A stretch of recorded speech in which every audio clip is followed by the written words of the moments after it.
Welcome to the Living Your Greatness podcast. I am your host, Ben Mumme. The purpose of the podcast is to inspire millions of people across the world to achieve greatness and enhance their overall personal well-being. Living Your Greatness is becoming the go-to resource that CEOs, elite athletes, professional coaches, and entrepreneurs rely on to upgrade themselves. The podcast helps you master the best of what other people have already figured out. So I gladly invite you to sit back, relax, and enjoy tuning in to today's episode. Welcome back, everyone, to another episode of Living Your Greatness. This is your host, Ben Mumme. In each solo episode, you will receive valuable knowledge, wisdom, and life lessons. The goal is to equip you with mindset strategies, tactics, and tools to help you live a great life. So thank you for being here. I desire to become one of your greatest mentors. The topic that we will discuss in today's solo episode is how to become a creative genius. It is important to know how to set yourself apart in the world and nourish your creative side. You may be convinced that brilliant creative ideas only come from creative geniuses like Plato, Da Vinci, Shakespeare, Einstein, or even Picasso.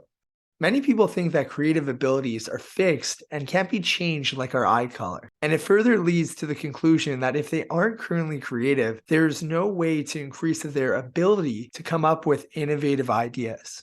Now, I strongly disagree with this belief. According to research from psychology professor Barbara Kerr, only 22% of the variance in creativity is influenced by our genetics. In support of this research, Robinson has stated that everyone is born with tremendous capabilities for creativity. The trick, though, is to develop these capabilities. Creativity is much like literacy. Creativity is technically inherited, but by everyone. Every human has the capacity to imagine and create new, unique solutions to complex problems.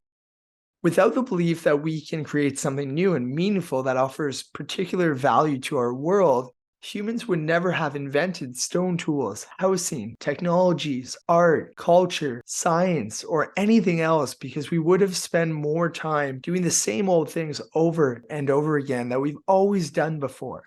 Now, Albert Einstein once said, to raise new questions, new possibilities, to regard old problems from a new angle requires creative imagination and marks real advance in science. So now I want you to take a step back. Ask yourself these three questions. Number one, what secret ingredient enables a person to generate ideas that outlast not only their lifetime, but centuries of human civilization? Number two, is it the playfulness of an above-average intelligence that is not interested in the projections of its own mind onto the outside world that it begins to deal with the fundamental questions of existence? And number three, is it something like an intellectual curiosity or a deep emotional connection, you might even call passion, towards the work one creates? After asking yourself these three questions, it is important to ask yourself, what is creativity?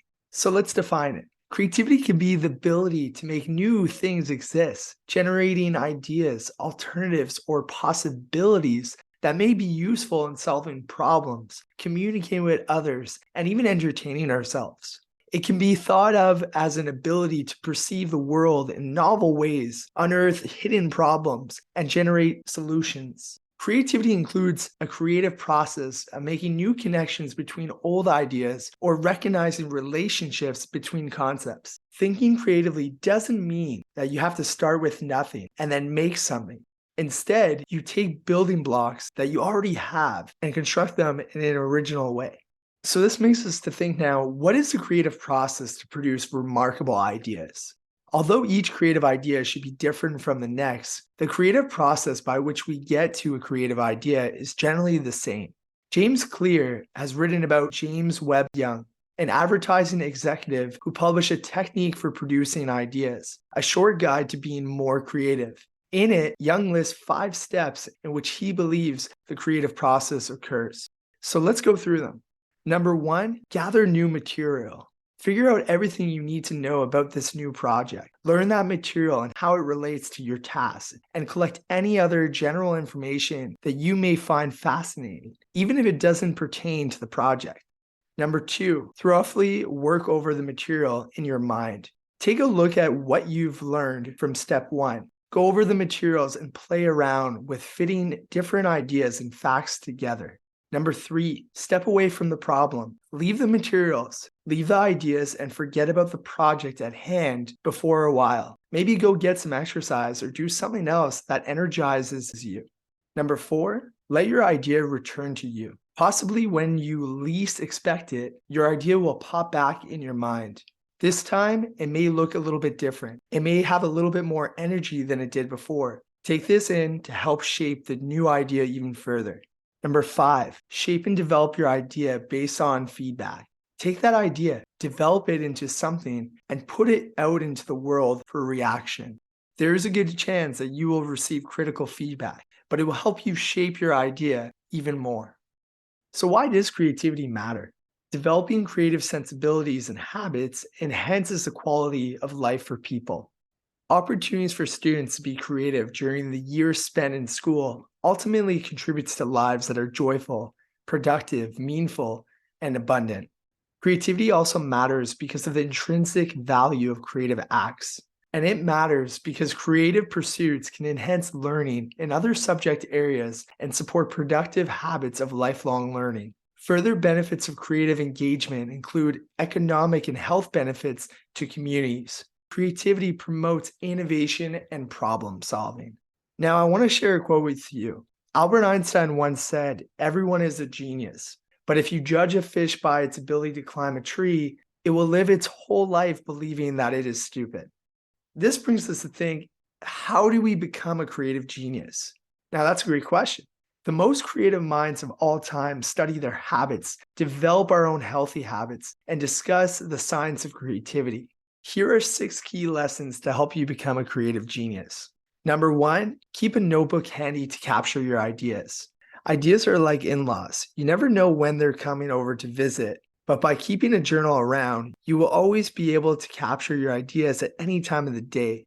Leonardo da Vinci was well known for keeping a journal of his ideas. His notebooks are now prized possessions that hold the many creative and genius thoughts of this master thinker, painter, and inventor. His notebooks were filled with plans for flying machines, a parachute, a helicopter, the extendable ladder, folding furniture, and a number of automated tools for increasing productivity. A blank page is an open invitation for the creative and curious mind. The simple act of writing gets you into a creative flow state that can last for hours. The free-flowing, exploratory practice of keeping a journal encourages freedom of thought and expanded perspectives. So number 2, ask better questions to get better answers.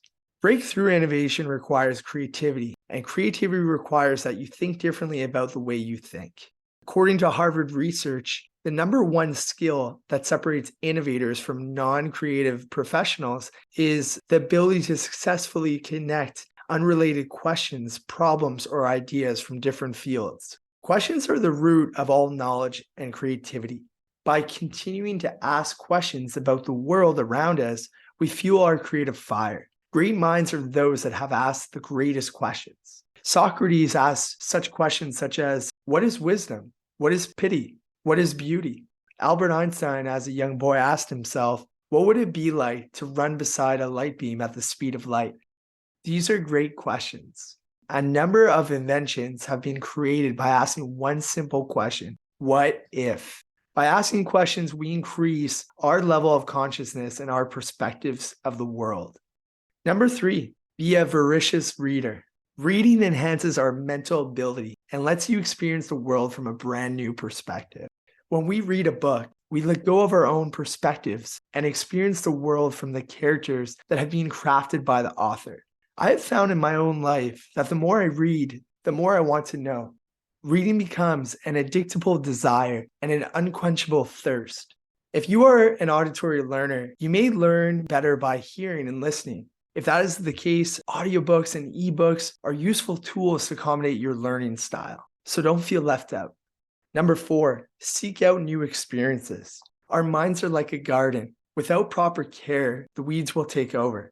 Nothing sparks the mind like learning something new. If you want to expand your creativity, then learn a new skill. It can be anything you choose. Learn a new language. Learn to water ski. Learn to play an instrument. Pick up photography or even try a new sport.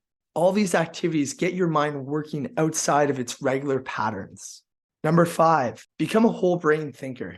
There are generally 2 types of people in the world, left-brained and right-brained. In most cases, people are either analytical thinkers who enjoy math, science, and logic, or they are highly imaginative and creative individuals who focus on the big picture. Our school systems generally cater to those who are left-brained, which means analytical thinkers. This has created a world of employees who are very good at following directions, but are not so good at developing new ideas. Now, to break this mold, we must become a whole brain, holistic thinker. You can do this by using a powerful method known as mind mapping. This method has been used by some of history's greatest brains, including Michelangelo, Mark Twain, and Leonardo da Vinci. Mind mapping is a whole brain activity that will awaken your creative side as well as your analytical side. Mind mapping will also help you generate new ideas when needed. It doesn't matter whether you're using it for personal goal setting, problem solving, or simply to become a more creative whole brain thinker. Our mind works in pictures, associating one idea with the next. Mind mapping allows you to continue this natural thought process on paper. It is one of the most powerful tools for awakening your creativity. Number 6, set aside time for Genius Hour. Genius Hour is a planned period of time where you are allotted the space, the resources, and the audience to create and imagine freely while learning. The idea for Genius Hour was originally started by Google, which allowed its engineers to start 20% of their work time on their own passion projects. Many of Google's services such as Gmail and Google News are thanks to its policy of having Genius Hour. This type of less organized, less formal, and definitely far from organized learning is very different from what we are often accustomed to. Genius Hour is characterized by its lack of specific rules and dependence on a person's intrinsic motivators. It is learning that is centered around your interests. Creativity and authentic learning are interconnected with Genius Hour because learning and discovery transpire organically and begin to take root. We are often attracted to this type of learning because many adventurous aspects of insight occur during this process. This type of learning environment places emphasis on inquiry and research and innovation and discovery and leads to new challenging opportunities for you to experience. The most important thing with Genius Hour is to let yourself explore your interests. The idea that you are passionate makes the whole process much more meaningful.